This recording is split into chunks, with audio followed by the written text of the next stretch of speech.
Sir வணக்கம். என்னுடைய name K Selvaraj. என்னுடைய கொஸ்டின் என்னன்னா, முன் ஜென்ம கர்மா குறித்து இஸ்லாமிய நிலைப்பாடு என்னவாக இருக்கும்? இதான் என்னுடைய கேள்வி சார். ஏன்னா நீங்கள் நல்லவருக்கு சொர்க்கம், கெட்டவருக்கு நரகம் என்றெல்லாம் சொன்னீங்க.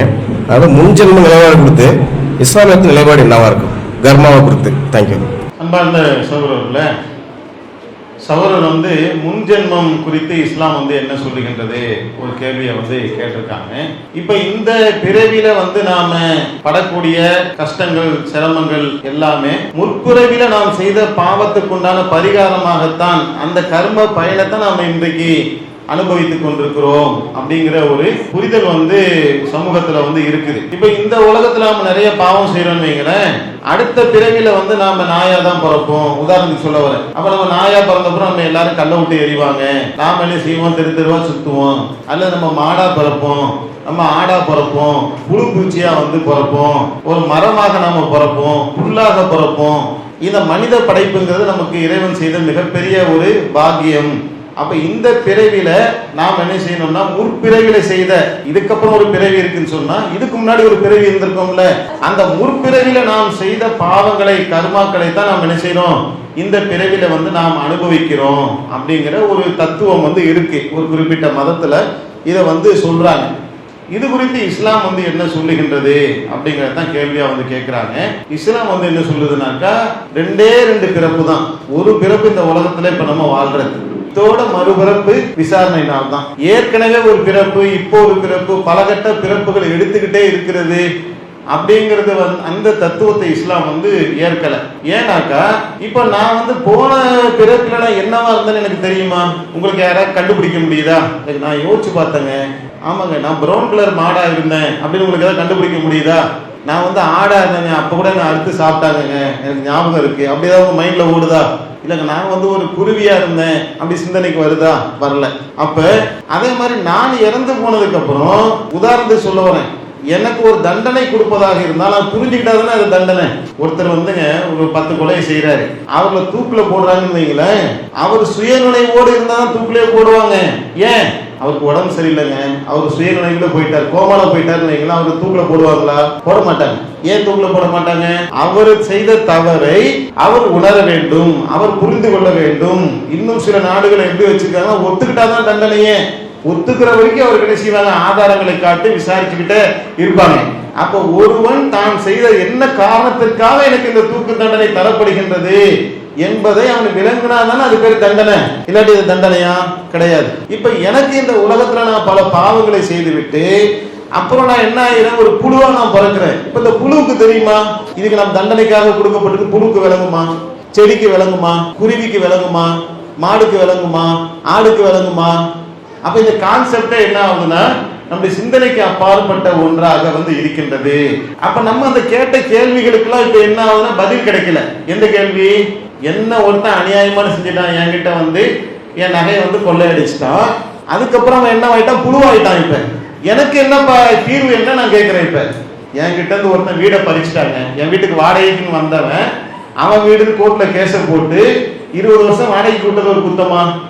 20 வருஷம் நான் வாடகைக்கு விட்டதையும் அவன் என்ன செஞ்சுட்டான், சாதகமாக காட்டி கோர்ட்ல கேஸ போட்டு என் வீடுன்னு சொல்லி என்ன செஞ்சுட்டான், அவன் வீடுன்னு சொல்லி ஒரு டாக்குமெண்ட்லாம் கிரியேட் பண்ணி அவன் வீட்டுக்கு சொந்தக்காரனா ஆயிட்டான், என்ன வீட்டை விட்டு வெளியே துரத்திட்டான். இதுக்கு ஒரு தீர்வு வேணும்னு நினைக்கிறேன்.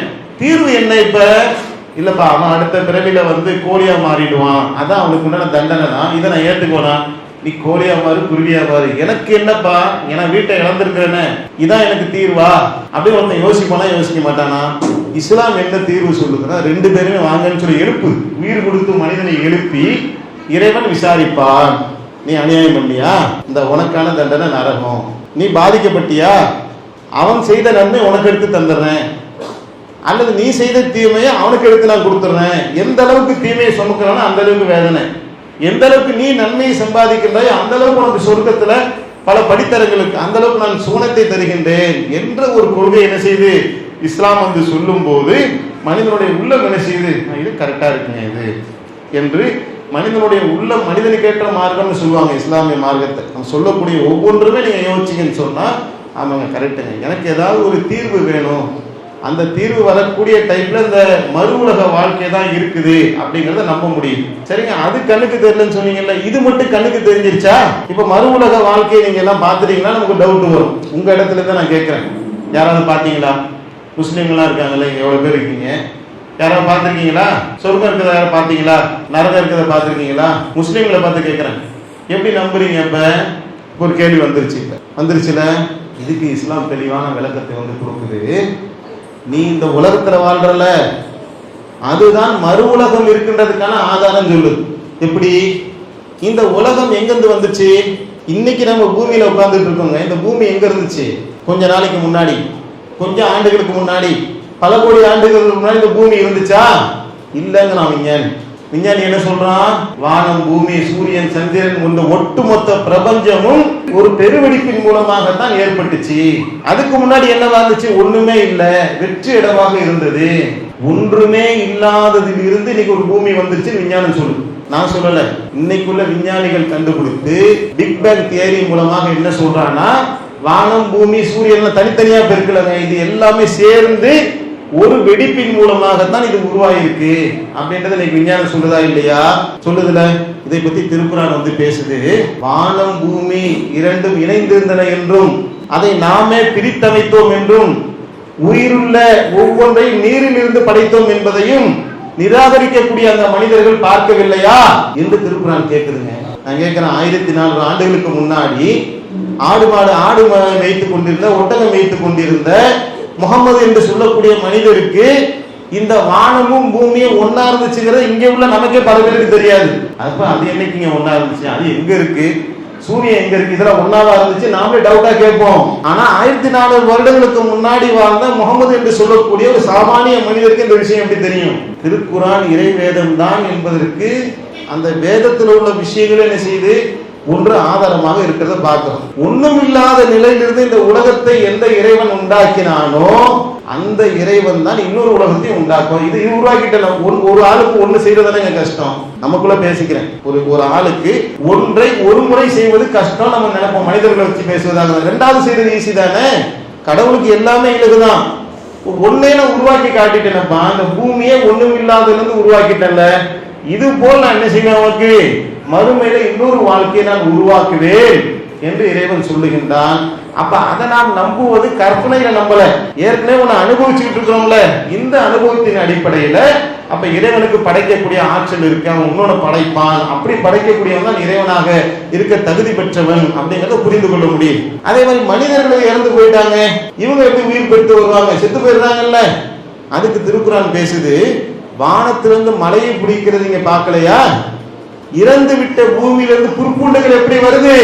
நாம் தான் அதை படைக்கிறோம். ஒரு பூமி இருக்குங்க, வறண்டு போச்சு, காஞ்சி போச்சு, பாலமா வெடிச்சிருக்கு, எந்த உயிரினமும் அதுல இருந்து வரல. ஆனால் மழை பொழிந்த பின்னால் மீன் வருது.